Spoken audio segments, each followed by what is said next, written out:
ఈ భగవద్గీత మీద ప్రమాణం చేసి చెప్పండి. గీతలో శ్రీకృష్ణుడు ఏం చెప్పాడో అదే నేను చేస్తున్నాను. ఇంకా ఈ ప్రమాణాలు దేనికి సార్? అది కోర్టు ఆనవాయితీ. గీత మీద చేయటం మీకు ఇష్టం లేకపోతే మీ ఆత్మసాక్షిగానైనా ప్రమాణం చేయాలి. Thank you sir. నా ఆత్మసాక్షిగా చెప్తున్నాను. సొసైటీలో జరిగే అన్యాయాలు చూడలేక ఏసీఎఫ్ స్థాపించాను. ఆ సంస్థ చేసే పనులన్నిటికీ నేనే కర్త, కర్మ, క్రియ. ఠాగూర్ గారు, ఒక ముఖ్యమంత్రికి ఉన్నంత నెట్వర్క్ మీకుందని పోలీస్ డిపార్ట్మెంట్ చెబుతోంది.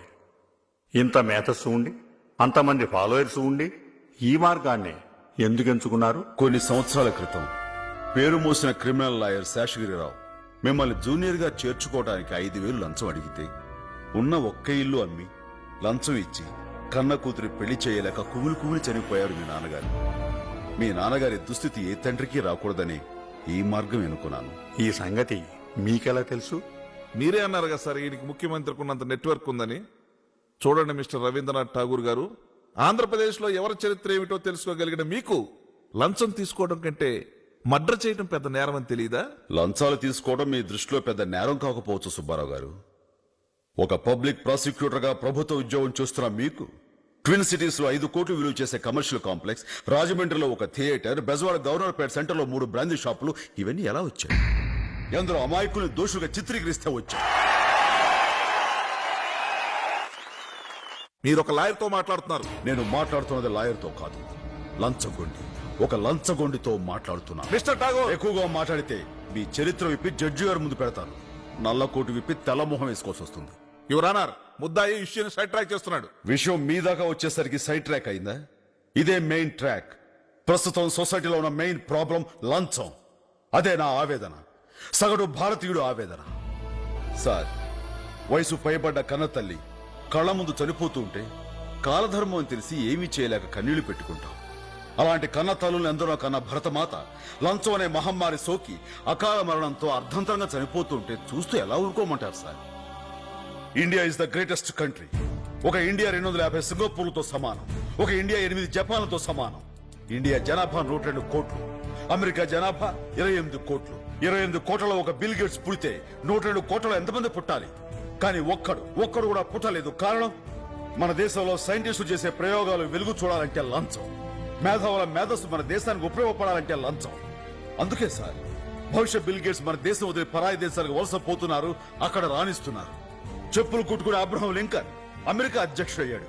మన దేశంలో అలాంటి అబ్రహం లింకన్లు ఇంకా చెప్పులు కుట్టుకుంటూనే బతుకుతున్నారు. కారణం లంచం. మన దేశంలో అడుగడుగున లంచం.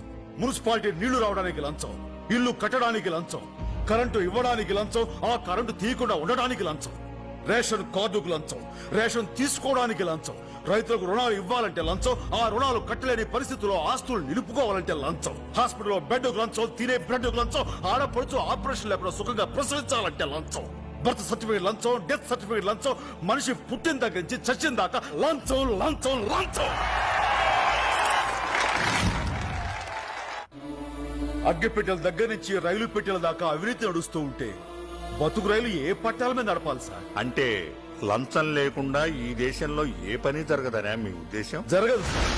రిక్షా వాడికి భయం పోలీస్ అంటే, పగటి పూట లైట్ లేదని కేసు పెడతాడేమోనని. లారీ డ్రైవర్ కు భయం ఆర్టీఓ అంటే, పర్మిట్ ఉన్నా లేదని లారీని రోడ్డు మీద అడ్డంగా నిలిపేస్తాడేమోనని. రిటైర్ అయిన వాడికి భయం పెన్షన్ తీసుకోవాలంటే నువ్వు బతికే ఉన్నావన్న సర్టిఫికేట్ అడుగుతాడేమోనని.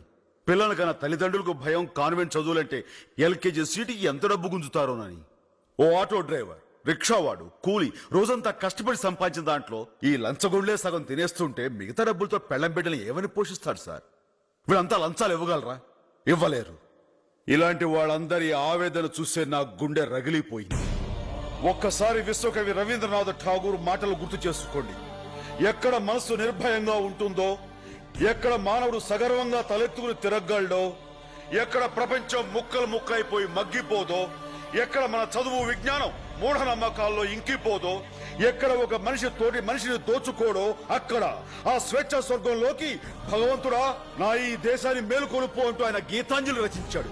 ఆ ఠాగూర్ పేరు పెట్టుకున్న నేను ఆయన కలలుగన్న స్వేచ్ఛ స్వర్గంలోకి నా దేశాన్ని నడిపించడానికే ఈ రక్తాంజలి రాశాను.